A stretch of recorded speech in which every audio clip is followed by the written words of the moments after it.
The question being answered today is, how does college life influence students' interpretation of masculinity? Let's find out more.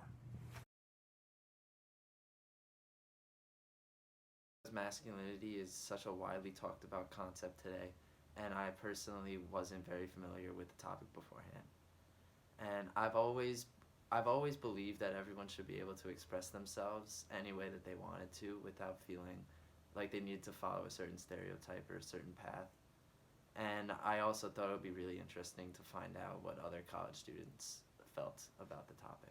Masculinity to me means the actions that I undergo every day that not only define me as myself, as an individual, but also me as a man, and how it is interpreted through society. We originally came up with this idea because we were talking about internalization in class, specifically in that instance of racism and colorism.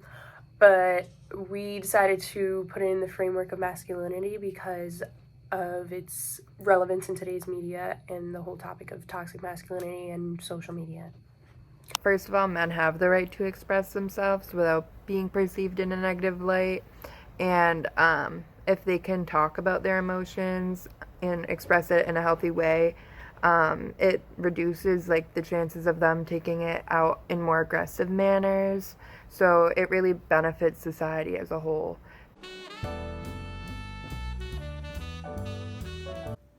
So one theme from the course that we're incorporating into our project is stereotypes.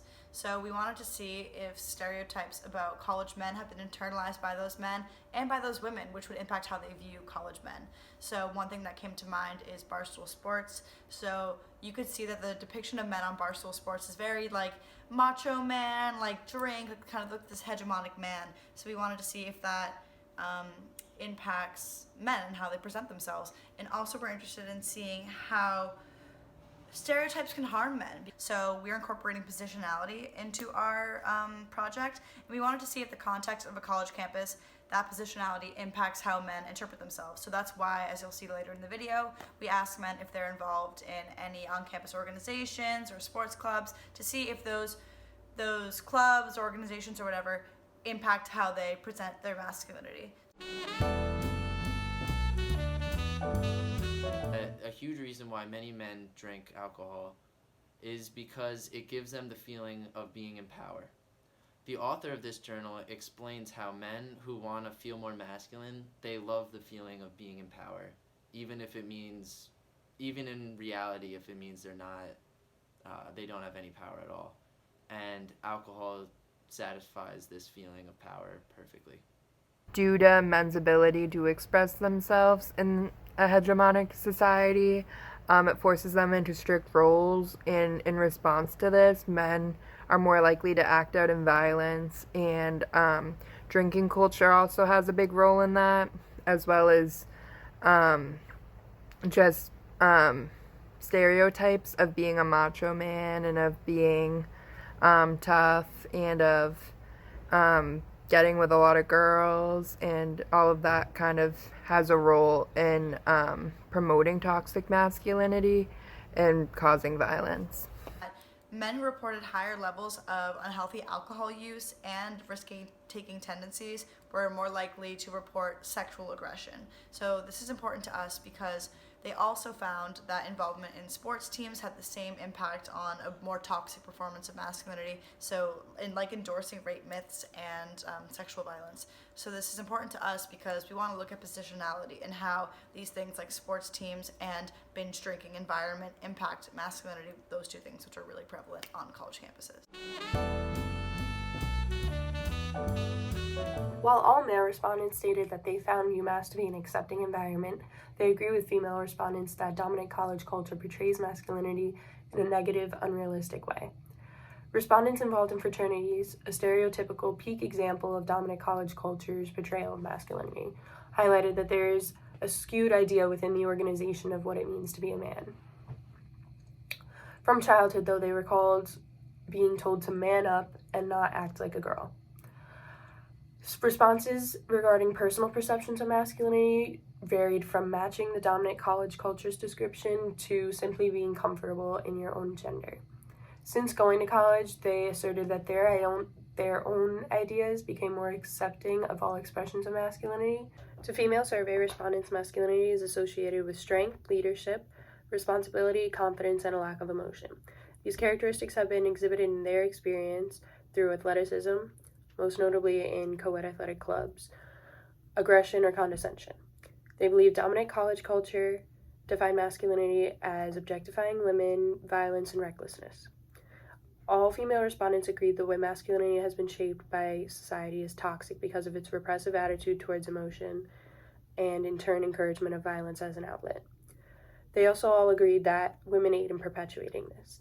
So, firstly, we found that the psychosocialization is definitely real and relevant. We found that most people cited learning about what it means to be a man from their family, from their dads in particular, which is definitely interesting. We also found a common theme that if you want to be a man, then you can't show emotion. So, the suppression of emotion that dominant ideologies about men perpetuates and reinforces this. So, also another theme was that men must assert power in order to be masculine and to be a real man. So this came up in regards to on-campus clubs and sports and also in relationships. So one respondent mentioned that you must be assertive in your relationship to be a man.